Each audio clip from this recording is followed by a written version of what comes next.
Hello and welcome to Presence Practice with Poonam and Parker. Hello, Poonam. Hello, Hi, Parker. y'all. Greetings, and greetings one and all in the community. Today's topic is what is presence? What is presence? And there's a video that Poonam has selected of an interview between Tammy Simon and Eckhart where she asks about his initial awakening. So, hey Poonam. Thank you, Parker. The video actually starts off with a question about what is the experience of presence in the physical body? And then I'm going to start at that question. Okay. Thank you. Process of awakening, integrating their physical form with vast, infinite states of being creates certain interesting experiences, challenges. Sometimes people who touch big states of openness will then find their body shaking, or that there's a sense of, wow, this is so much energy, and this physical form isn't used to that much energy running through the nervous system. Mm-hmm. And hear your experience, or your minus experience, so complete, seemingly, such a huge restructuring. What was that like for you physically? I don't remember any kind of painful physical experience accompanying it. There was part of the sense of peace was a much heightened sense of aliveness in the inner energy field of the body. So I felt my entire being felt more alive. I hardly knew that, because that was part of the total experience afterwards of, not experience because it was lasting, of that vibrantly alive sense of inner peace that was there all the time. And part of that vibrantly alive sense of inner peace was the aliveness that I could feel throughout the entire body. But that was very pleasant. It wasn't an unpleasant thing. So why it is that some people seem to experience even painful things as the energy increases, it could be that the pain or the pressure is felt where there are still blockages in the body. And it could be that with that, what happened, the surrender that night, if you can call it that, may well have dissolved also all those blockages that would have been there otherwise. But that's I'm guessing. I don't know the ultimate answer of why I didn't experience that. Were you even aware of an inner body, quote unquote, before? No, I was completely in the head. So there was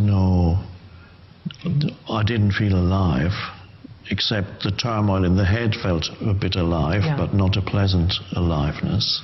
So what did that feeling inside your body feel like? I wonder if you can describe it for me in even greater detail.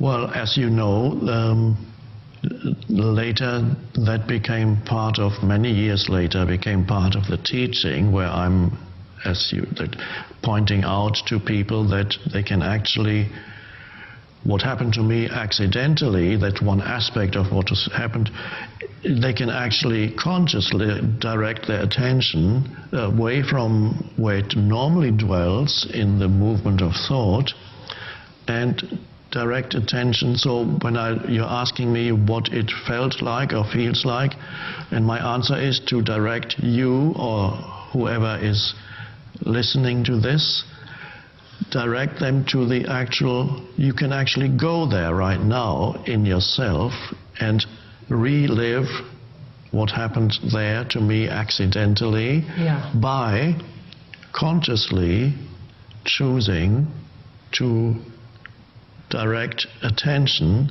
into the inner energy field of the body. Usually I tell people, start with one part of the body, put attention into your hands. And as we speak... Yeah, if you can describe the feelings to me, that's what I'm curious about for you, even right now, right here. Tingling would be going too far, although for some people describe it as tingling, but it's on the way towards tingling inside. If I could make a sound, it doesn't have a sound, but if it were a sound, it would go. It almost feels like a vibration. It's not quite a vibration, but it almost feels like a vibration. So very hard to put into words, because language is designed to reflect objects, ultimately, whether physical objects or mental objects, but language can't really find adequate words to talk about that which has no object to it as such. So all I can say is it's a bit like tingling, it's a little bit like a vibration.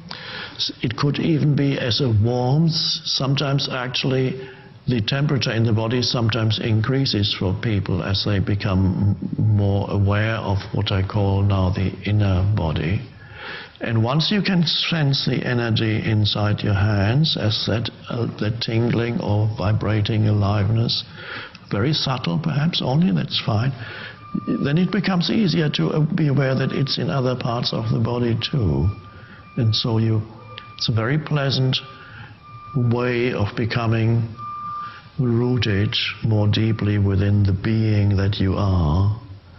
And also it's a very effective way of becoming anchored in the present moment, whereas the mind is never really in the present moment, it's always elsewhere. So you take attention away from thought into that. And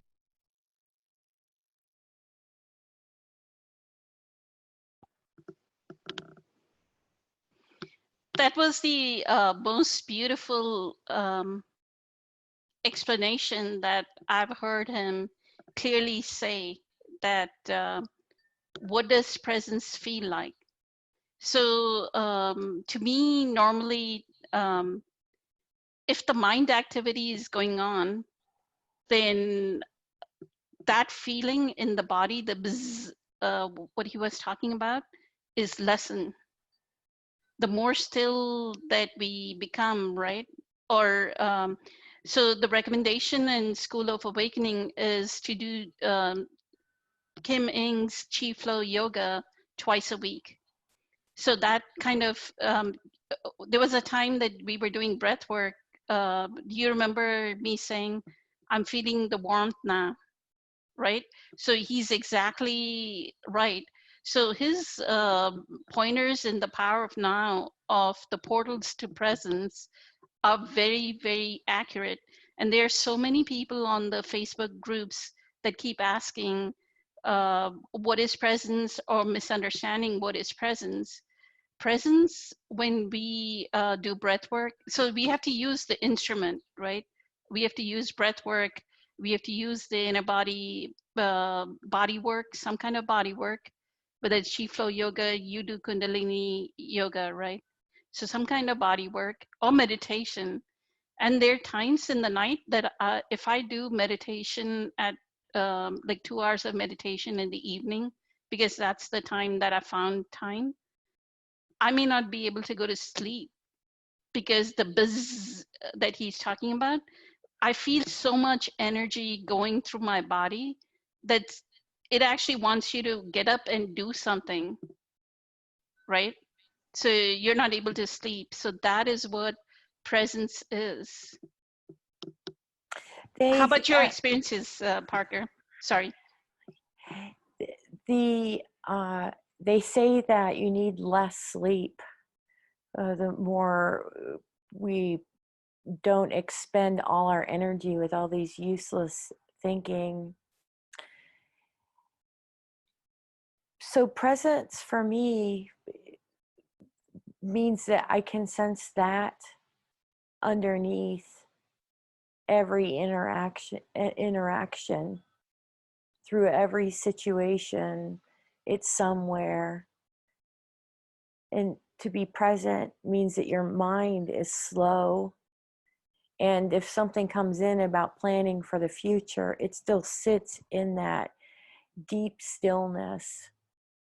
So we also have breathwork videos, and I love Kim Eng's Chi Flow, as you know. And I feel that if you don't have an hour and 90 minutes for that Chi Flow, that every day touching your breath or doing some kind of breathwork practice, stillness is accessible with a suspended breath. So breathing in slowly to a count of 10 into our belly. We can do that right now. So let's breathe in. So inhale, 1, 2, 3, 4, 5, 6, 7, 8, 9, 10. Now suspend your breath and put your attention on your belly.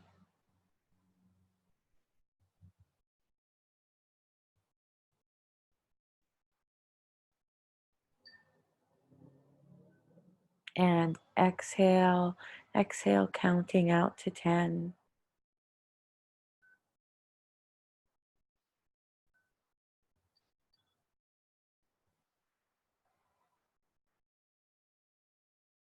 Take a deep inhale and suspend the inhale and put your attention on the stillness in your body, at ease with what is right now. And exhale. Exhale to a count of 10. So you can do a breath like that anytime during the day. One deep breath in. It's a beautiful reminder, and it puts space between these ever-changing events going on in front of us. It puts space between the stories about the events, it puts stories in our head. If we continue to keep becoming identified, then we're completely out of the present moment, and that's where reactivity starts to arise in our body. So that's the path to bring ourselves in and to be in this experience, to be so adept at authenticity that we can move into our bodies, into that stillness at any time, and not tell a story. So there's the dimmer switch that Eckhart talks about all the time. When we return to the breath or bring all of our attention inward, that automatically brings our energy back into the present moment. I think Kim Ing in one of the videos, I can't remember which one, she does say that for those of us that have not been awakened like Eckhart, we need a daily practice. And Yes. Parker has been kind enough that continuously we are offering content on breathwork. So develop your own retreat. That's what I would suggest to the viewers, is develop your own retreat. Like, do your breathwork. Start off with a couple of breath training that Parker is offering. then sit in meditation for 20 minutes, then do 20 minutes of inner body meditation, and then start your doings. And what I've observed is if I do 20 minutes of meditation in the morning, do some meditation in the afternoon, then come back and do meditation, then I have stilled myself throughout the day. It has not been completely, and I work in corporate America, so it's not been filled with doings. I'm required to do doings in my job, right? Like starting at 8 o'clock in the morning until 5 o'clock. There are a lot of doings. Yes. So that's a way to, and then we can look out the window too when we are at work, look at the sky, look at the trees. So you're moving away from here to the present moment. Go ahead, Parker. Yes. Yes. You were saying something. Sorry, I didn't mean to interrupt. So yes, what I want to say is, here's another tip. Sometimes the ego, sometimes there's spiritual arrogance, right, which keeps us closed off and not curious anymore.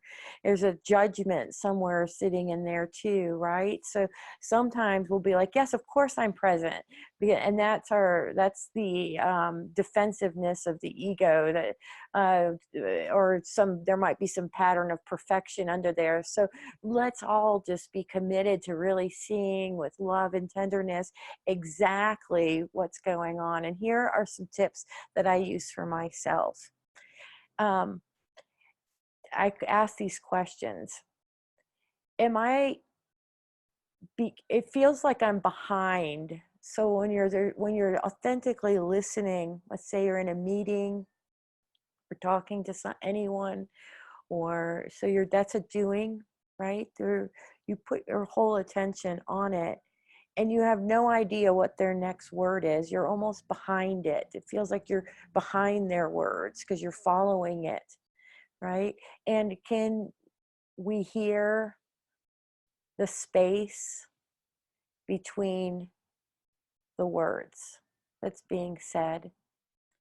And that, if we can't, then we don't have enough of our energy and being yet. So we're going to bring that back and replenish. There is nothing, if your cup isn't empty and clean and full, then you're pouring from an inauthentic place, or you're pouring, there's no reservoir. It's a role playing, it's a pattern that's playing out now, right? So nourish, put yourself in a nourishing place, and know that your experience of challenges and situations, the levity you're able to bring to these situations, all are very much dependent on what Poonam was saying. This practice, a meditation practice for most of us, is what gets us there. Returning to the breath, asking for some help, or hold for a moment, I need a moment, and go and do some breath work. Do the 1 minute breath,